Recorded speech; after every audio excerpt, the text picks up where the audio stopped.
Hey, good afternoon, or evening, or morning, depending on where you are and when you watch this. This is Friday with Fran. I am one host, Shelley, and that's Fran and Cooper. We thank you for joining us today. We did start a few minutes late, and we thank you for your patience. Let us know if you are watching by giving us a hashtag live. If you're watching it in the replay, give us a hashtag replay. Give it a thumbs up. I found my toy back. Make sure that you subscribe if you're watching this on the YouTube channel so that you don't miss a single episode of Friday with Fran because we never know what we're going to talk about. Well, I shouldn't say we never know. Oftentimes we don't know what we're going to talk about. Today is one of those times. Fran and I haven't really talked about what we would discuss today. And so just before I hit the go live button, she said, "What are we going to talk about?" And I said, "I don't know." So the last time we were together was prior to Thanksgiving. So let's start with that. Fran, how did the holiday go for you and the kids? It went. It was fast. But I was able to have my son come. Yay! And so, unlike all the calendars ago, we were together. So, right. Because I did not celebrate it with family the other time because I couldn't celebrate with all my family, so I chose not to. Mm-hmm. So it was many reasons to be thankful. Yeah. Good. And yeah, how about you? We traveled to my husband's family, which they're about 3 hours north of us, and we arrived on Thanksgiving and we stayed through Church Day. So went and did some Black Friday shopping and celebrated one of my husband's sisters. She turned 40 earlier in November, so we had a birthday celebration for her. And yeah, it was very nice. It was nice to see everybody. We all stay. Well, I shouldn't say we all stay, but most of us stay at my mother and father-in-law's house. And so, it's just always nice because you don't have to worry about driving or, coming back in the morning. But he does have two sisters and their families that live in the area. So they, of course, don't stay with us. But for the most part, four of us and the families stay. So D of us and the families stay. And then he has the other B siblings that live in the area. So there's lots of us when we all are able to get together. We weren't all able to get together. Some people had other plans and other reasons that they couldn't make it, but we were happy to be with the ones that we could be. And of course, ate too much food. Food is a good thing though, right? Well, yeah. But my mother-in-law and Kevin's side of his family, well, and my side too, but they're really good cooks. And they cook lots of different styles of foods because they're from different places in the country, especially those of us that are the in-laws, of course. And so, yeah, just, and it's just for many people and for us, Thanksgiving is you get certain foods at Thanksgiving that you might not get the rest of the year. So I kind of splurged on some of those foods. That wasn't my best decision. My stomach was not happy with me the next day. Oh, I'm sorry. Well, that's okay. It was my own fault. I'm the one who stuffed the food. I mean, I felt like, that saying "wobble till you" or "gobble till you wobble," that I did it. So, yay! Yep. We spent Thanksgiving the day before with Mom. And so she came to our house, and Kevin and Violet prepared lunch. And we had a nice lunch with Mom. And then the next day we went up and spent the time with Kevin's family. So cool deal. Yeah. Guess where my daughter is? I was about to ask where she. Yeah. She just had a birthday. And then she jetted off into the horizon. Far away. otherwise known Yeah. as Hawaii. Oh, wow. Now, Yeah. I mean, where I am today, my weather is really nice. It's probably not Hawaii weather nice, but I mean, for December in the Midwest, I think we're having, unseasonably warm weather. Yeah, it was remind me to come back to that one. But Okay. yeah, so I did talk to her. My parents had some points or something, but she was able to fly in comfort. And Oh, so like the seats that recline or that go totally horizontal and like a bed. oh, wow. Yeah, like So, she like was in in this first little class, then. pod, something like that. Yeah, it was Delta One. Oh, well, I don't know. I don't know. So yeah. So but I got a text. I was in a movie. I hadn't been to a movie, like I don't know, since the kids were little. Like Really? Oh, maybe wow. yeah. Movie theaters have like reclining seats now. I felt really out of the loop. I was like, what is this? I've never been in something like this. But she kept texting me. She's like, can I get a tattoo? Can I get a tattoo? She's a daughter that does not like needles. My response was, no. And she goes, but mom, I love you. And I said, because I love you. No. She goes, fine. But, Mom, I love you. I like that. So yeah. So that. But Oh, that's funny. yeah. So what was I gonna I told you I wanted to You tell you told me to something. hold on to the weather today. The weather? Was it Yeah, and was it about the weather? how it's unseasonably warm. Oh yes. Because the town in which I live, Mhm. um, tomorrow it was the anniversary of the tornado that had come through. Oh, yeah. And Yeah. so that And was that and it was, was unseasonably warm then too. yeah, yeah. And I think that was in 1982 that happened. Yeah. Yeah, I, I, so rem- I you remember remember that. it? And your town got a different name after No, that happened. not that one. Oh, From the other one. Another oh, tornado okay. that had Oh, okay. almost hit like to the century apart from that one. Oh, And then it got a new name. It oh, became okay. new Right. instead of yeah. Yeah. Yeah. I remember I was at a basketball game in a town nearby. Not real nearby. It was okay. It was probably like 30 miles away.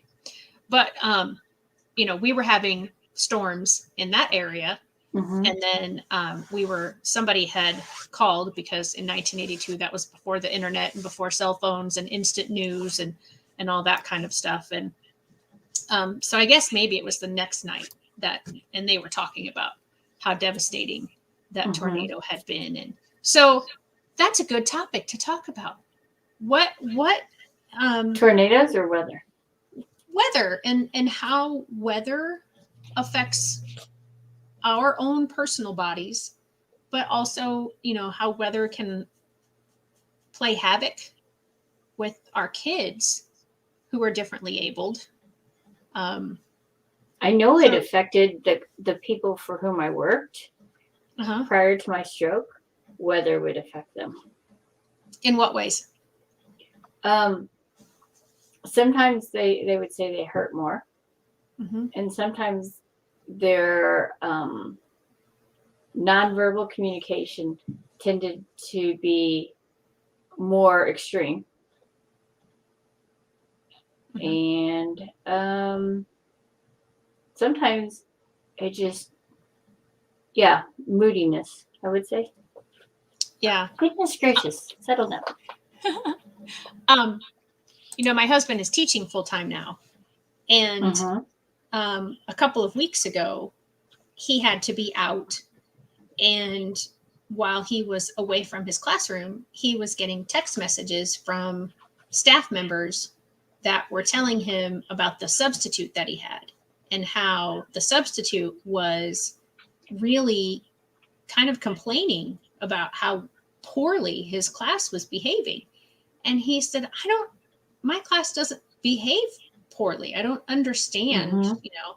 Well, he was having these texts, and he really wasn't telling me about them until later. And it was the night of the full moon, that also there was like the lunar partial eclipse or something. And I was Yeah. like, oh, see, all those years that I told you that all my kids would be crazy on particular days, and you were like, oh, it has nothing to do with the moon. Yes, it does. So in here, I'm going to preface: we're not scientists and we're not doctors, but our anecdotal evidence sure leans towards there are definite changes. Yes. To the atmospheric changes, etc. Yes. And I think that atmospheric changes Pressure, the pressure around, the air pressure around us. And again, not a scientist. Thank you for saying that. But yeah, there would be days when the kids would be acting very unusual for them. Now, please remember that I worked with kids with behavioral disorders and learning disabilities and physical and mental disabilities, and so their typical would not be on this day. And very often, especially if it was several of them that were behaving unusually, you could tell that it was gonna storm, it was gonna snow, the moon was full, there was something weather-wise. Right. And sometimes we would know that ahead of time. Like if there was going to be a snowstorm, we usually had a heads up about that. I don't follow the phases of the moon, so I didn't always know until the next day. Oh, the moon was full, or oh, it's almost a full moon. Right. So when did you notice those things with your own kids? I tended not to, much like you, follow the moon. It was more, I would notice it with the people for whom I worked. Okay. Or even myself sometimes. Like, this time change thingy? Yes. Yeah. My body doesn't like it. I'm just letting you know. It has not adjusted well. Like, I'm ready for bed now sometimes, because now I get up by 10 something. I've got weird things going on with my hair today. Okay. I get up by 10 something, when most people are going to bed. Right. And then I'm up. And a lot of times, well, like if I go and do something, then I don't get sleep at all. Or I'm like ready to fall asleep at supper time. So it makes for an interesting time. So that time change has been weird. Yeah. And it does the same thing for everybody. Well, okay, maybe not everybody, but a lot of people. That it takes several days. And, and the pets do not adjust. No. And we understand why our bodies are behaving a certain way, because we're like, oh, it was the time change. But our students often, or our children, me from the teaching perspective, you from a parent perspective, and me from a parent perspective, I mean, Violet sometimes reacted to these types of things and sometimes not. But they don't always understand why their body is behaving the way it's behaving, or why it feels the way it feels.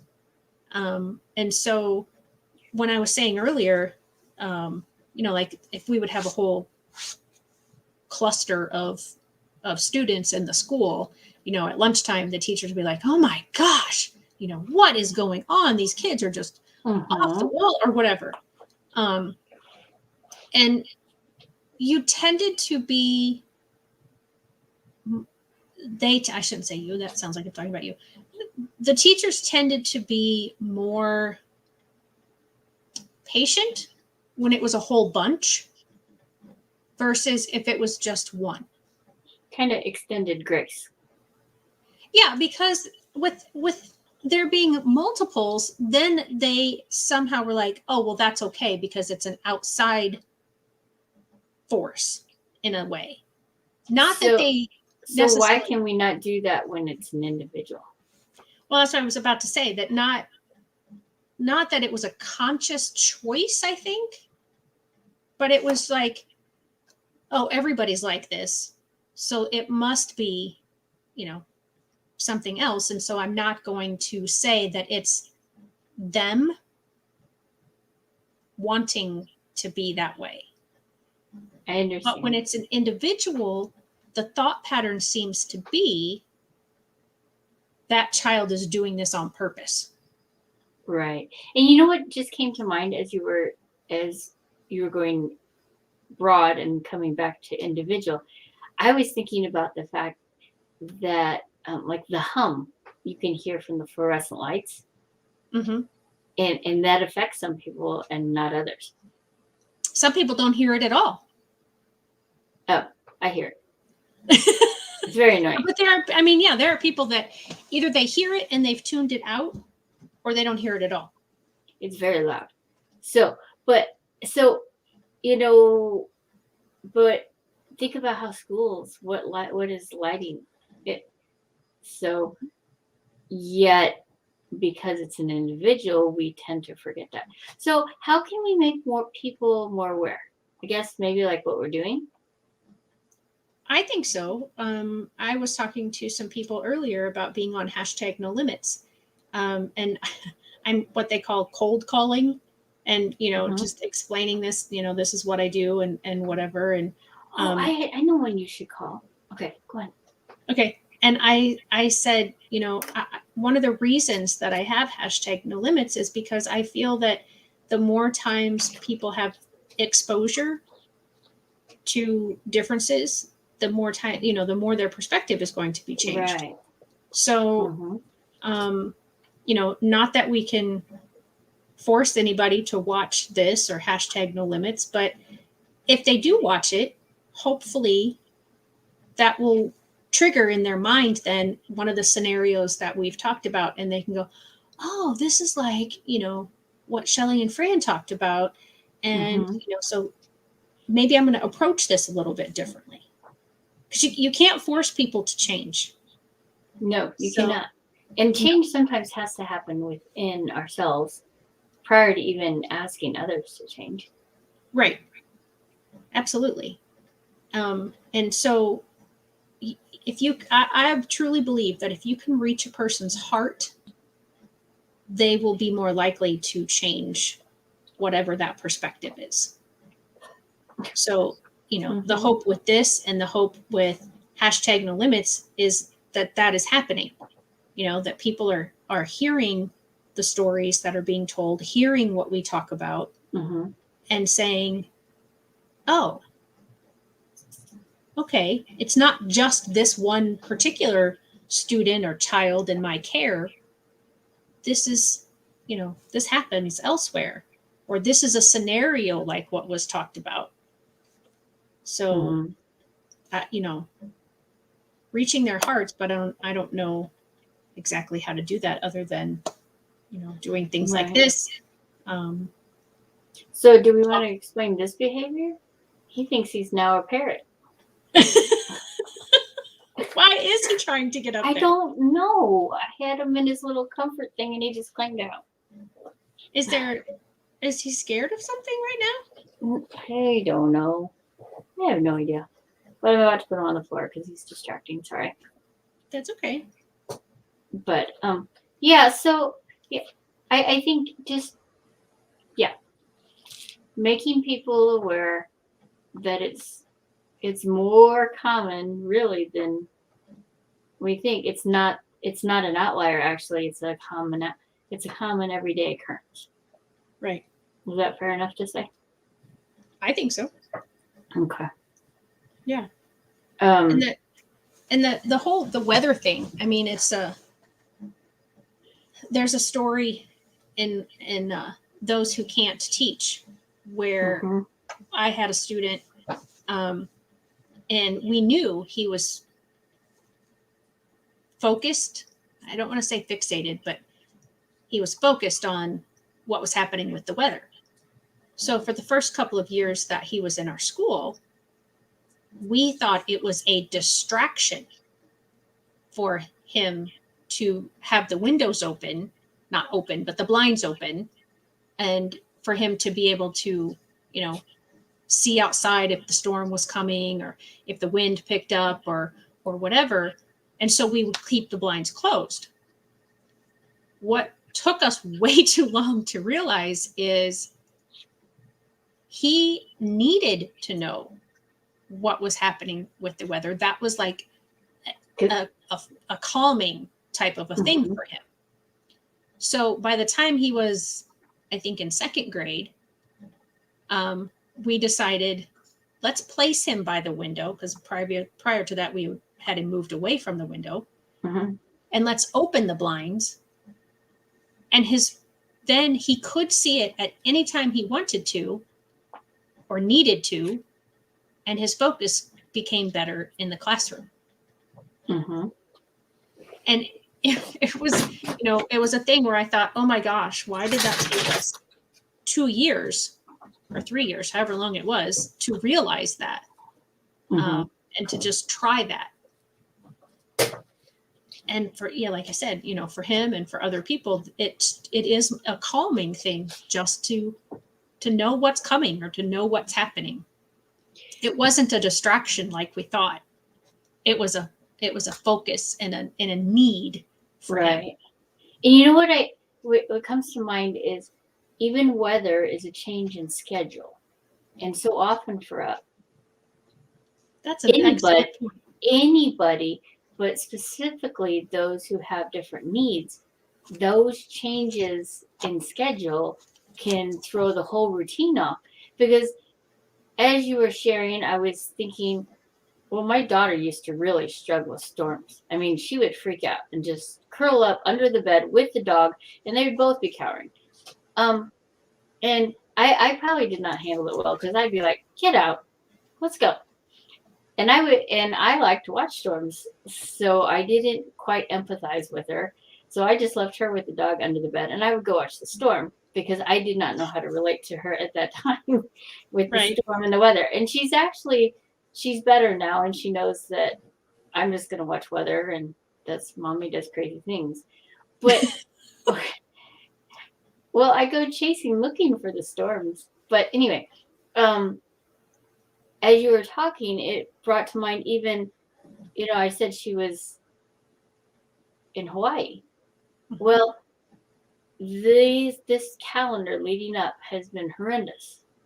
I mean, it has been to the point that I was pulling my hair out, or felt like I should be pulling my hair out, because I had reached deep into my toolbox. I had emptied the toolbox and turned it upside down to shake it to see if there was any tool I had not tried, because I was failing in every way in relating to her. But then as it got, all of a sudden I had this ding ding light bulb moment, and it was like, oh, I bet she's anxious about this change in routine. Going to Hawaii. A plane. She's been on planes, but this is a long flight. She hasn't been in a while. Just being gone for the length of time. And so then I was like, okay. Now that I have that perspective, I can now take these behaviors, which are a form of communication, as you so often remind me and everyone else, and it's true. And I can go, okay, it's not a personal offense. It's not a personal attack. What? They have a blizzard for Hawaii?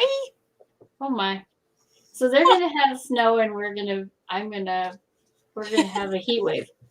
Thanks for that. So we still got in a fight the morning I drove them all to the airport.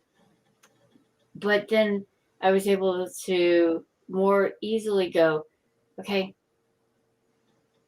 she's self-sabotaging, reboot, ask her what she's looking forward to. So that's what I did. But it took a whole calendar just to figure it out. And sometimes it does, and sometimes I didn't figure it out with my students until afterward.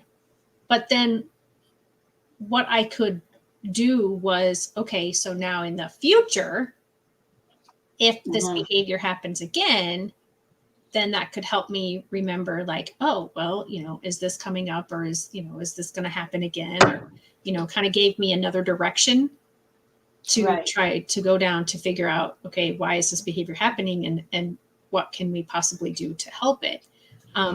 Because a lot of times people think that the only time behaviors happen in negative or unwanted behaviors happen is when a child doesn't want to do something. But that isn't the case. We can be excited. I'm sure she was excited to be going on this trip with Yeah, her she's going in a grandparents. shark cage. Right. Oh, wow. But the emotion that and the way our body expresses excitement is the Mhm. exact same way that our body expresses being nervous. So even when we're excited about something and we're looking forward to something, we can still, as you said, it's going to be a change in schedule. It was an airplane ride. It was, I'm excited Time about zone change. Yeah. time zone changes. I'm excited about going in a shark cage, which I would not. Well, maybe I would be. No, I wouldn't be because it's underwater. Mhm. But I mean, so there are those things. Like even last summer when I was supposed to go skydiving, the closer it got, I was excited, but I was like, well, I'm getting a little nervous too. Mhm. So yeah, knowing those things and remembering, oh, even if this is something that the child is looking forward to, because a lot of and that kind of goes to the phrase that oftentimes I've heard people say of, what does a kid have to stress about? Why would a kid be anxious? They don't Mm. have anything to worry about. Well, they do.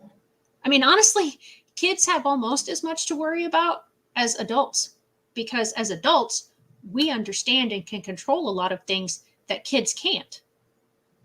It just happens to them because an adult is saying, well, you have to do this, or, the law says this, or, whatever. And they don't have any say in it. They just have to do it. Being in a car seat until they're a certain weight or a certain height, or, going to school, or, parents telling them what time bedtime is, or whatever it is. Um, so yeah, there's a lot of things, that Mhm. until we learn that our body expresses certain emotions and feelings in the same way. Like I didn't know that about excitement and nervousness until I was many years into adulthood. I don't Mhm. remember exactly when I learned that, but I actually I want to say it was probably C or D all the calendars ago. It really wasn't all that long ago that somebody said it in that way. Um, Okay.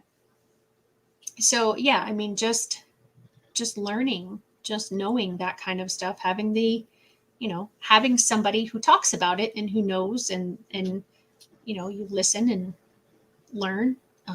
That's pretty much how I sign every book that I autograph, is always keep learning and always be teachable. That's what my whole book was about. Well, not, I mean, it was all the things that those who were told you can't actually did, and all the Yeah. stuff that I learned from them. If nothing else I've learned is I have a lot more to learn. Yes, me too. And even if I feel like I'm an expert in one area, there are a million other areas that I know nothing about.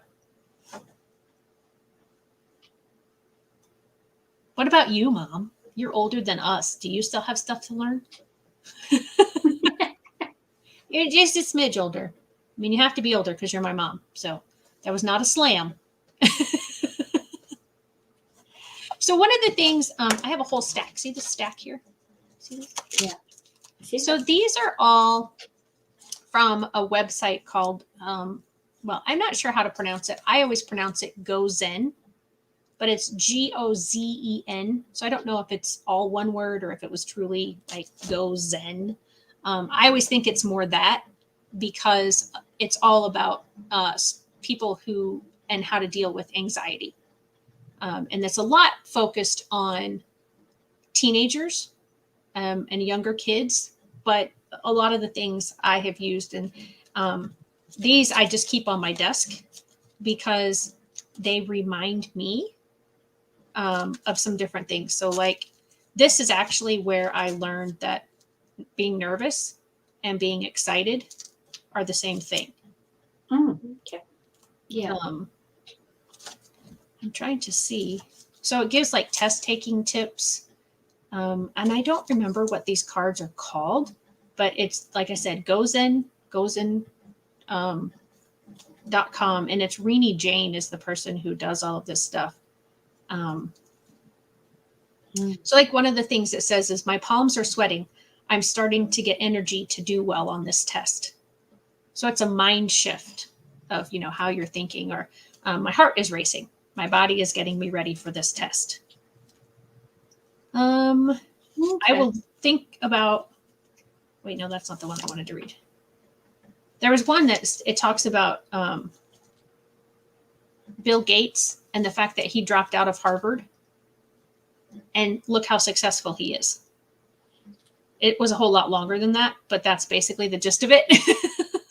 Mm-hmm. So, you know, these are things that, yeah. I feel my body getting tense. My body is preparing me to do my best.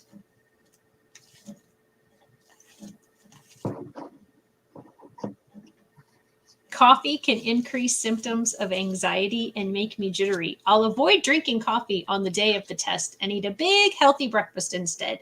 My brain needs that fuel for the test. And I mean, these are, you know, again, for students literally taking a test, but that test can be anything.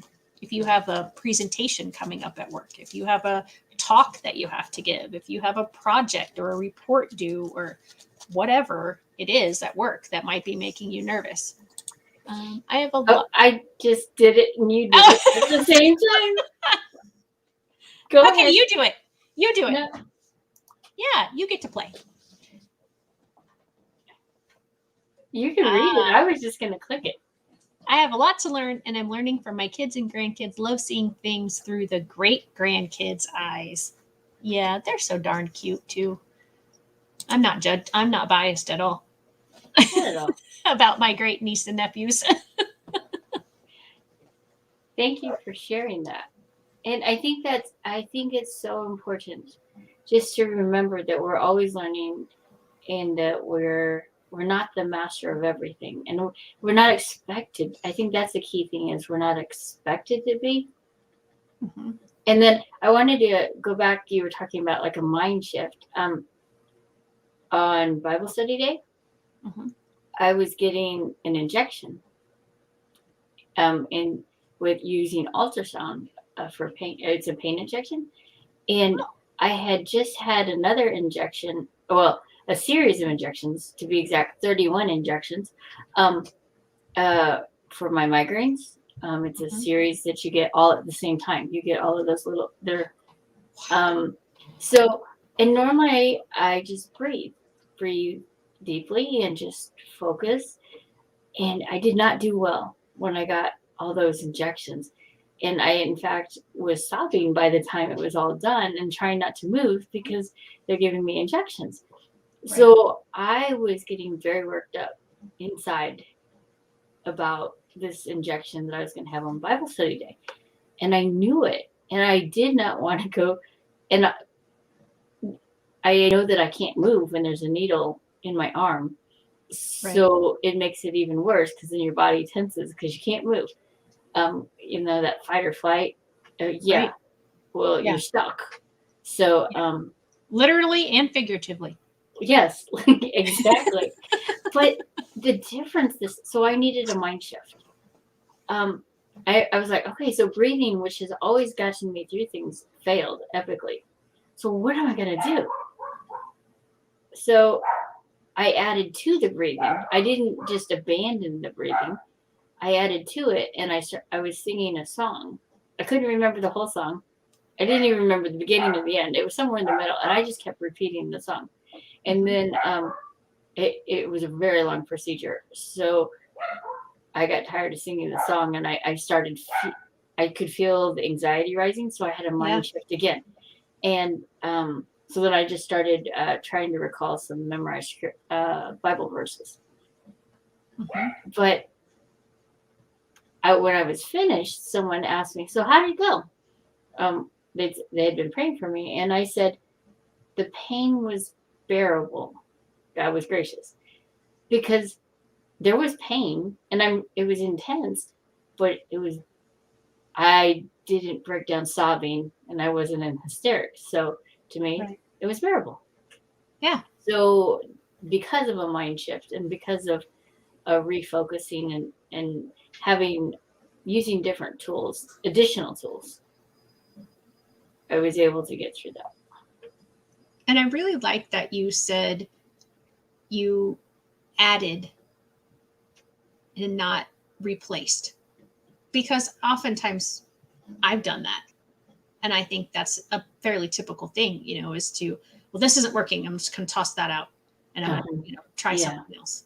And I think it's really good that you were like, okay, normally breathing works. For some reason, it's not working all by itself. So I'm going to add in something and still do the breathing, and then, see how that goes. And I had a similar experience many, many years ago. Violet was very little, and I had to have an MRI done of my head. They didn't find anything. So Nothing? It was nothing. empty? It was empty. There was nothing there. But I didn't like that very enclosed, and like they had to, put a thing around my head so that I didn't move. And Violet was nearby. And I didn't realize how it was going to affect me. So I was like, okay, I cannot freak out, because she would then freak out. And yeah, I was doing very similar things to you. I was like, okay, I'm going to breathe. And then I started singing songs. And then I was like, okay, it's still going on. And yeah, I did. I had to do the, I think I eventually got to scripture as well. And most of the songs that I was reciting, I was very similar into like maybe a couple of lines out of a song. I couldn't remember entire songs. And so then I would just move on to the next one. And I think that's an excellent strategy, because our minds need to shift from focusing on the thing that's scaring and bothering us to something else, because our minds, science says, can really only focus on one thing at a time. So, but the problem is you've got this, this fear or anxiety or whatever pushing on that one thing that you're focused on until it pushes it out, and then it becomes your focus. And so then you got to really think about, okay, I got to switch to something else. And that takes a lot of practice. And what because I was trying to like draw this all back to, like, we were talking about the weather, and then it's how do we help our loved ones or our students or ourselves develop a fully stocked toolbox? How do we prepare them so that they have the tools? I think that's the key. I mean, you and I are of an age where we've had many opportunities to fill and to stock our toolbox, and to realize, oh, this tool is not appropriate for us. It may be for somebody else, and to take it out so we have room for a different tool. But how do we help someone who hasn't had the life experiences to develop a full toolbox?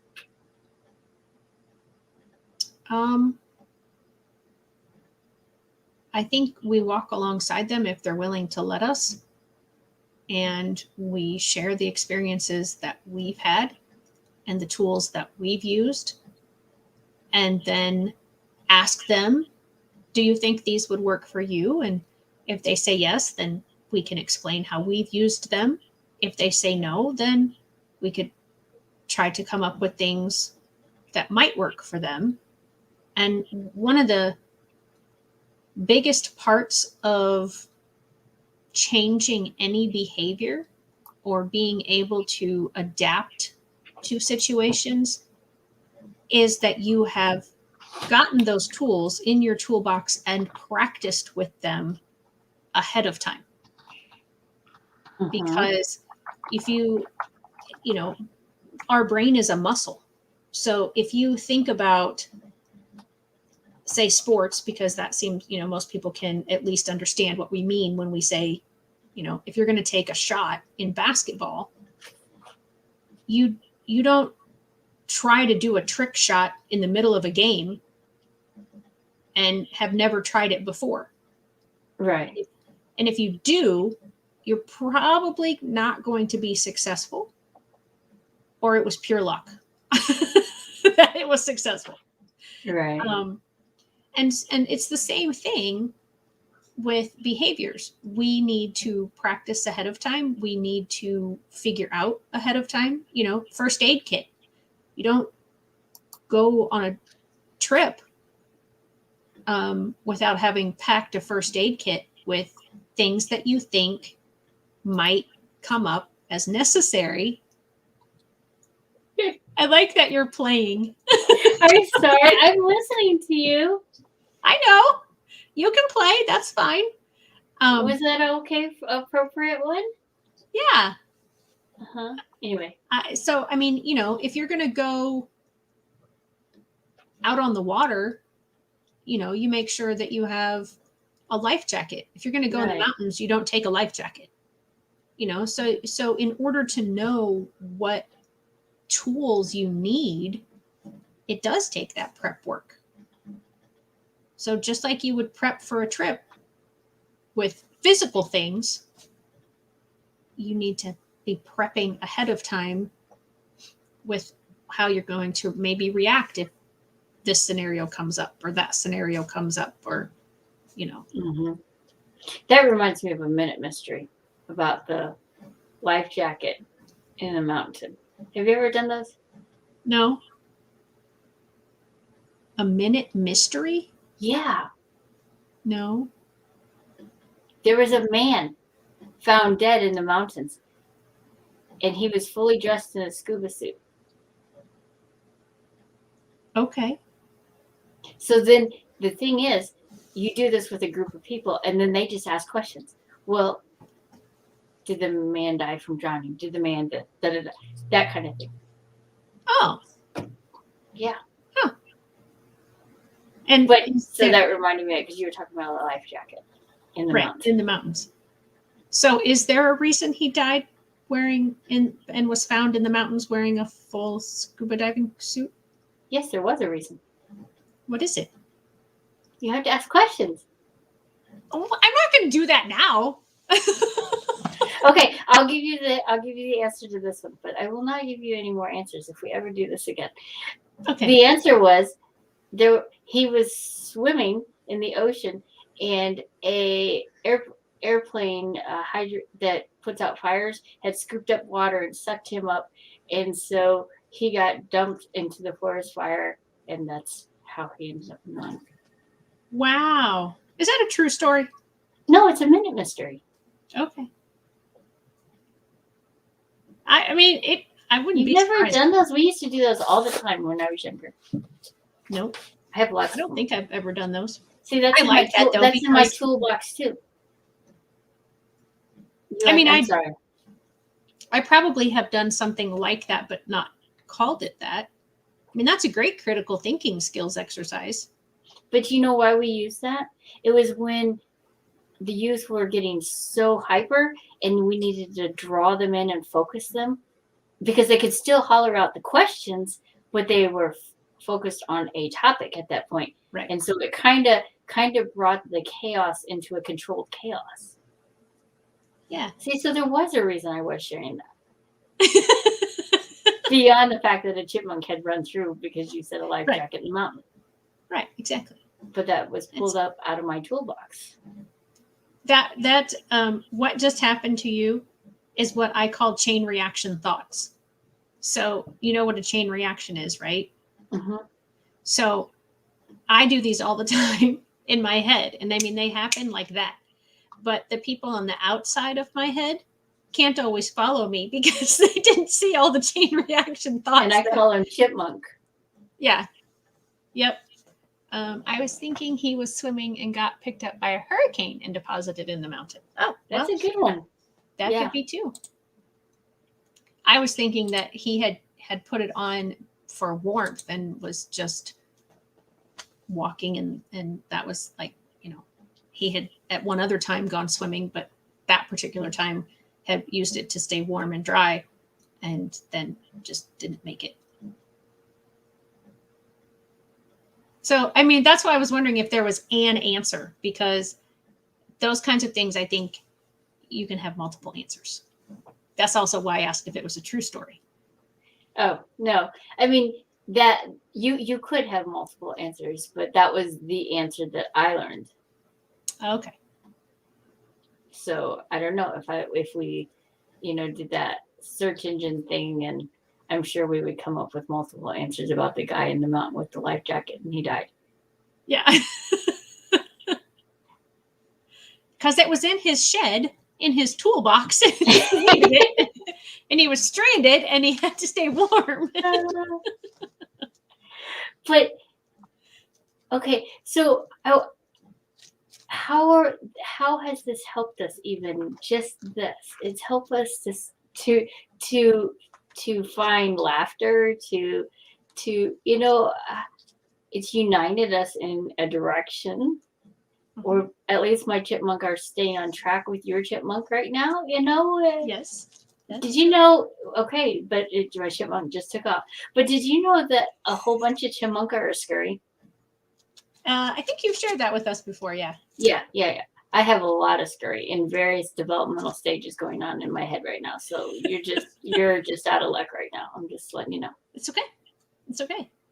I do appreciate that you brought in the laughter component, because it is very important to be able to not laugh just at a funny joke, but to be able to laugh at ourselves as we learn and as we grow, because we are going to make mistakes. So we can learn from those mistakes. And then, in my opinion, they become learning lessons and they were useful. Or you can continue to repeat that mistake. And then, to me, that is still a mistake. And as long as you learn from something, you can learn a little something. It doesn't mean you've mastered it, and you still have to keep learning to get it. Yeah. You want to know my funny learning and laughter? Yes, always. I'm always willing to laugh with you. I was younger and I wanted to get on the back of a horse, and I had no step stool, and I had no saddle, and I had no saddle blanket. It was just a horse, and that was it. There was no halter rope. There was nothing. It was just a horse in the field. It was a good horse and very patient, and stood there like a rock, like a statue. And I was determined to get on this horse. But he was standing like a statue, and he was not going to move over to the fence. Okay. So, and do you remember I have T-Rex arms and like short legs on top of it? So I'm already picturing what's going to happen in my head. That's why I'm smiling. Yeah. So I'm holding on to the mane, beautiful mane, and I'm scrambling, and I get on, and the horse was so slick, his coat, that I just slid right off the other side. I was like, yes! Okay. So I'm like, okay, circle back around the other side. Horse is still standing like a statue. No, wait. Horse. For non-horse people, why did you circle back? Why didn't you just go back on from the side you fell off on? Well, technically, most horses are trained to be mounted from the near side. Okay. Which is the driver's side. But a lot of horses I've found you can mount from the off side, which is the passenger side. But that's how I was taught. So that's what I was trying to do. Right. But so to make it a shorter story, now that it's already run on, is I did not get on the near side or the off side. You know, a horse has a tail, right? Uh-huh. Yeah. So the horse had a tangled tail, and there was a loop in the tail. So I stuck my foot in the loop, and I clambered up that way and sprawled out over the back of the horse. Wow. That was an extremely patient horse. Yes, he was wonderful. And then he stood there. And I was like, okay, let's go. And he still stood there. So we never went anywhere. But I did get on the horse. I learned. Wait, are you sure this horse was alive? Yes, it was. It was very warm and soft. And he would occasionally snort and whicker at me as I was doing my many times of trying. And he was not injured in any way. There were other people that knew what I was doing. I had permission to do this. And it was such a learning experience. See, each time I learned something that I shouldn't do. I hadn't learned what I should do, but I had learned what I shouldn't do. Well, but that's still learning. Right. I mean, and I know we've talked about this before. How many times did Edison find a material that didn't work before he found the material that did work? So a gazillion, trillion, billion. Right. So, yeah, I mean, sometimes that is the learning is like, oh, well, all right, that didn't work. Let's try this. So, and then on top of it, I was laughing hysterically. So, laughter is a good thing, but it does not help you stay focused. Just telling you. Well, but it relieves the stress and that helps you stay focused. I'm not sure that I would have been laughing at the time. I think I would have been getting really, really mad at myself for not having figured it out. I was rolling on the floor at one point, or the ground underneath him, because I had once again slid off sideways, backwards. I mean, it hurt to hit, impact with the ground, but it was just, you could laugh or you could cry kind of thing. And so why do we say that? You can laugh or cry. Why do we say There's that? other options, but yeah, I didn't laugh at myself growing up as much as I do now, because now I have truly accepted that I'm not perfect and that all experiences can be learning experiences. Mm-hmm. Nobody else is perfect. Everybody else is going through learning experiences. So I still get frustrated. You mean there aren't perfect people? Nope. I was only ever one. No. Uh-oh. I was on a horse. Let's read what she says. I was on a horse when I was young, and my brother got it to move really fast. He was not on the horse. He was chasing it. It came to a fence. He stopped. I didn't. Oh no. Did you climb? Did you fly over the fence? I bet I know which brother, too. And I bet that if it was the brother that I'm thinking about, he was doing it to be ornery. Oh. Mom has two brothers. One of them is ornery. One of them is very sweet. Got it. I love them both, but they're two very different personalities. But that's okay. That makes for good stories like this one. It'll take her a second to answer and then for it to pop up. That's okay. So I think it's important that we each develop. Yes, I did. I didn't get hurt. God was watching out for me. Awesome. I don't know why I keep reading them and not showing them today. I don't know. I guess it's important that we each realize we need a toolbox. And your toolbox will not look like my toolbox. It may have similar tools. It may have some identical tools, but it will not have all the same tools because we each have our own life experiences. We're each walking our own journey and on our own path. But I think we should have that grace and compassion to help others that may not have as full of a toolbox to maybe share those tools which have helped us. What do you think about that?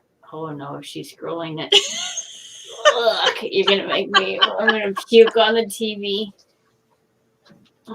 Sorry, you got to play earlier, so I was Yes, you can play. So don't you think that's important or not? Or is that, because in realizing that we're not all in the same place on our journeys, so our toolboxes will not have the same amount of tools. Yeah. Yep. I think that's very true. And giving ourselves that grace to remember that. Yeah. Like you helped me. You gave me a tool the other day. I did? Yeah. When I so desperately was in need of a tool because I had dumped my whole toolbox out. and Yeah. shaking it, and there were no tools left, and I needed something. And you gave me a tool. Yeah. And it was amazing, and it was comforting, and it was a relief to know, because I don't have to find these tools on my own. I'm okay if someone else gives me the tools and helps out. And it was such a relief to have a tool that was usable and would work in the situation in which I was. Yeah. So And I think that's the important part for us to remember as individuals is it's okay to get a tool from somebody else. It doesn't mean we're a failure. exactly. Sometimes our tools come from outside of our toolbox. Yeah. Yep. That was exactly what I was thinking when you were explaining that, and then you said it. So we're on the same wavelength again. Well, we have just a few minutes. Okay. So we didn't have a topic when we started today. No, we sure did not.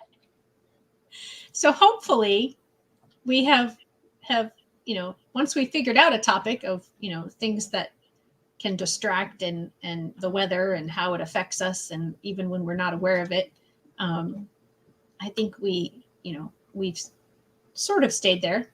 We talked about other things and how they affect us and how we can deal with them. So I think we did all right. What do you think? I think so, because within our toolbox, coming back to it, how did I help my daughter with the weather? Besides leaving her under the bed with my cowering dog. Because I didn't quite squirrels, chipmunk. Yeah. Yep. Uh-huh. I showed her in my own way that I wasn't afraid of the weather. Right. But I also used wisdom. Like when we had that huge hailstorm that came through that pretty much destroyed the roofs in this entire area. You know, the hail that was like this big hail? Right. Yeah. I did not stand outside in that. I used wisdom. There you go. Good girl. See? And I explained that to her. I said, look, yes, I enjoy the weather, but I'm not going to stand out there and get hurt. Right. But will you go get that one for me? She said, no, I will not, Mom. And I said, that was wise. We'll wait. Yes. Very good. So. Yeah. And it is true, being able to say, look, having that grace to say, it's okay that this bothers you. It doesn't bother me. I know what my limit is. And my limit of standing out in the middle watching the storm come is when the storm is actually going to hurt me with big hail balls or lightning. If there's lightning, you stand away from things that would attract the lightning.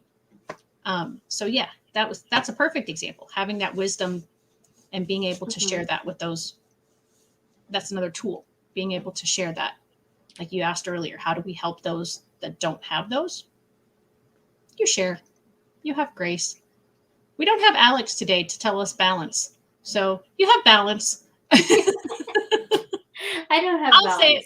I don't have balance. I'm an extreme. All or nothing. Well, I'm learning that I need balance, but I definitely do not have that tool. Yeah, it's probably one that most people have to work on. Maybe not.